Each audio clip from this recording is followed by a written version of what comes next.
I'm not voting for evil, and millions of Americans won't either. By Beatrice Fee. At the ballot box in November, Americans will have to choose between Donald Trump, the Republican incumbent, and not Donald Trump, the Democratic challenger.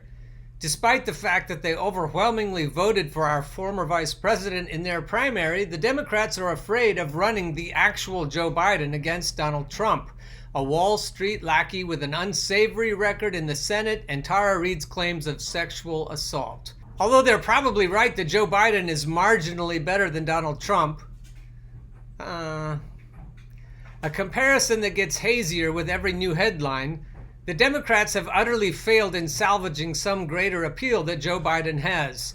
Just like how the Republican Party gritted their teeth as they fell in line behind Donald Trump in 2016, the Democratic Party's best candidate in 2020 is someone who struggles to even clear the bare minimum and is wholly undeserving of the Oval Office relative to his qualified and charismatic competitors. In other words, all our democracy has to offer is two commensurable evils, and our job come November is to vote for the candidate with the least amount of sexual assault allegations. Now that is what I call democracy.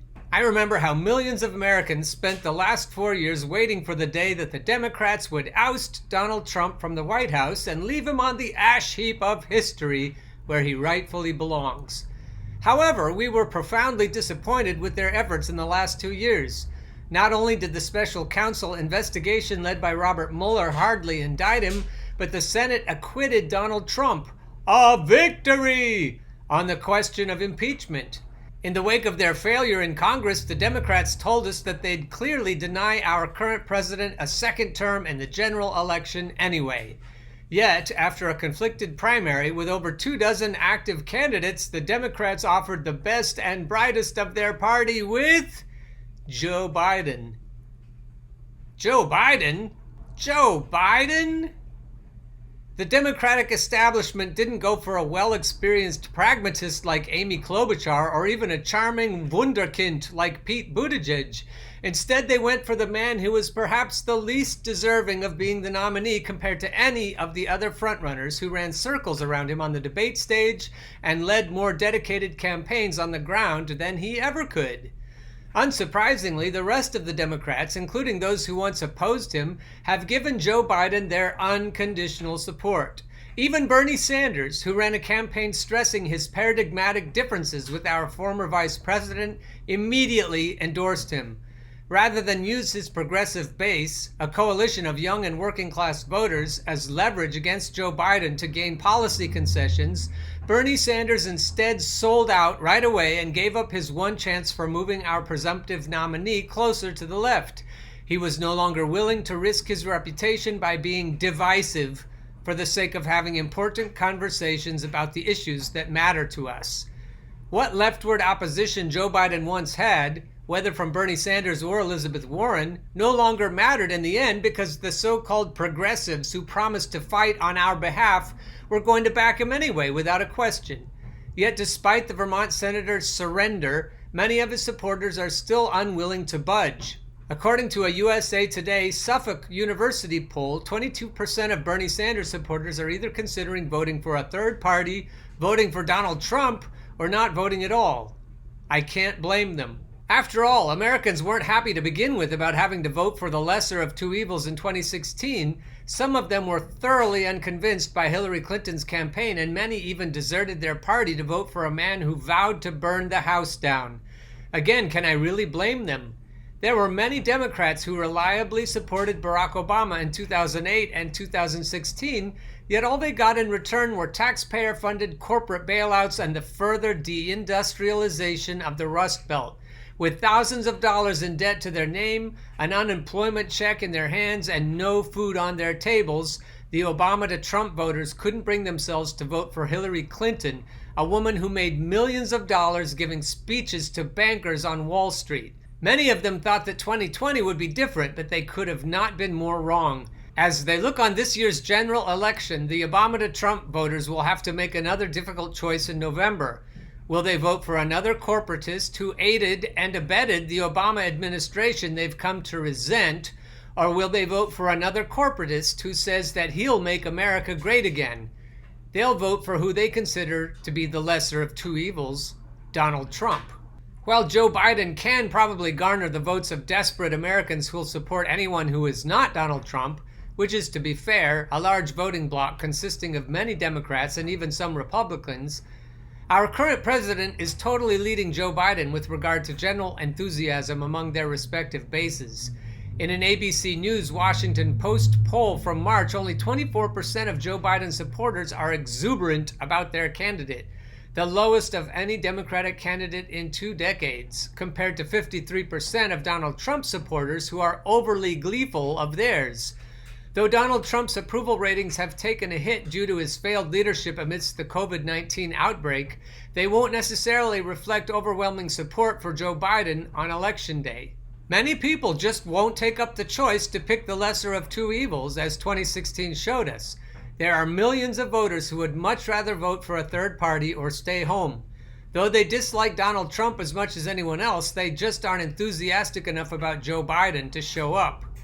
Unfortunately, the presidency isn't the only office which has been occupied by a politician deemed as the lesser of two evils to the chagrin of Americans. Perhaps the reason why most of us are so apathetic about voting is because the whole ballot is often a disappointment. Mitch McConnell, according to a Real Clear Politics average from April, has a favorable rating of 26.8% and an unfavorable rating of 46.3%. Though the Kentucky senator draws the ire of Democrats nationwide and struggles to win the respect of Republicans, his position as the Senate Majority Leader makes his party hesitant to even consider replacing him with anyone else. Similarly, Nancy Pelosi is just as unpopular as her Republican colleague in the other chamber of Congress.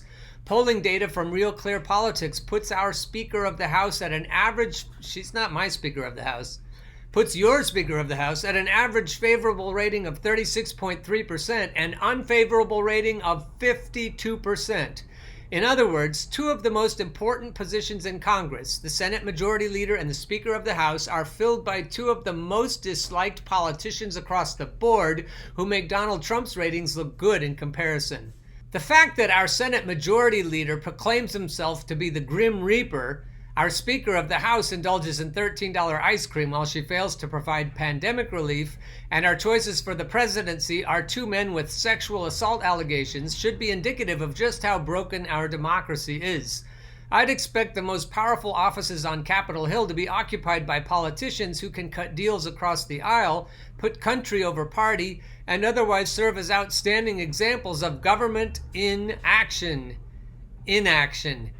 Instead, we have legislators who are currently playing hardball while millions of Americans are counting on them to make the right decisions amidst a global crisis, an incompetent president who responded far too late to the COVID-19 outbreak, and a presidential challenger whose strategy to 270 electoral votes relies on not being present whatsoever when our country most needs him to hold Donald Trump's feet to the fire. Our democracy was already dysfunctional before our country was turned upside down by an unprecedented pandemic, but now we know more than ever that nothing works in Washington. We'll get into that in a minute. Actually, it works exactly as it was intended to work. Of course, we knew just how bad things were 4 years ago when we looked at who was running. Hillary Clinton was ideologically flanked by both the populist left and the populist right in 2016 simply because, after 8 disastrous years of Barack Obama, Americans across the board were no longer willing to vote for the Nancy Pelosi's of the Democratic Party.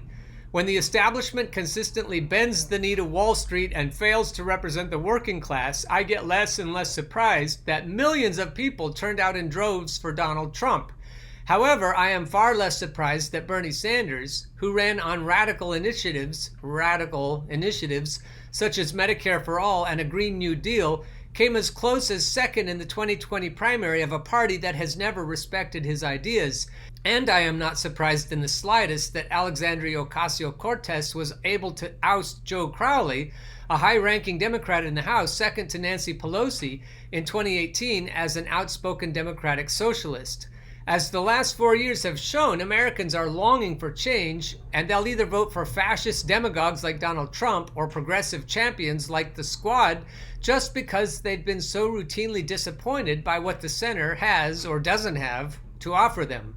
Don't get me wrong, we shouldn't vote for Donald Trump just to give the Democrats hell, as Obama to Trump voters did in 2016, because Donald Trump, like Joe Biden, lacks moral character and does not deserve our vote any more than our former vice president does.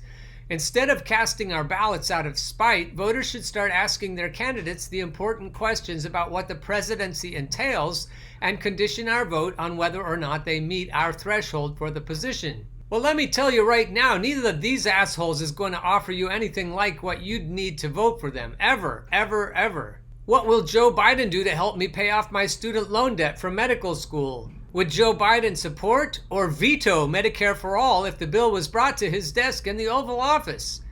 We can't let Joe Biden hide during the general election and win a presidency without any effort. Don't worry about that. He's not even going to campaign. Or I should say, he's not going to campaign any more than Hillary Clinton did. So no, he's not going to win the presidency no matter what, but he is also not going to put out any effort.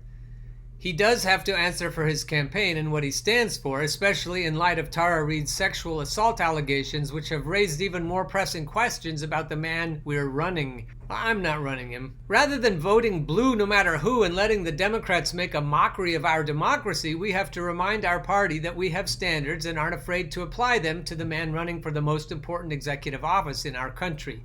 We aren't like the Republicans who followed Donald Trump off a cliff in 2016, right? Yet, rather than providing a candidate who promises change that we can actually believe in, the Democratic Party has instead pushed for Joe Biden and taken our votes hostage on the ever more dubious assumption that he's not Donald Trump. In other words, our former vice president is running a campaign on nothing else but the fact that we want you-know-who out of office, and the Democrats are so overzealous as to think that in our desperation we'll just suck it up and vote for Joe Biden anyway.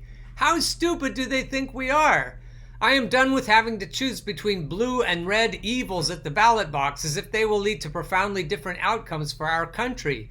Regardless of who wins, our country will continue to fail in mitigating the pandemic, the detention camps on the border will stay open, Wall Street will still receive billions, trillions of dollars in tax cuts and bailouts, women like Tara Reade will continue to be silenced, and our Congress will be more gridlocked between two intransigent parties than ever before. If Joe Biden really wants my vote, then he can come and get it. Until then, I will vote my conscience on Election Day, and my conscience, as of now, tells me to stay home. Stay tuned for Mitch McConnell is asking for the pitchforks, coming up next.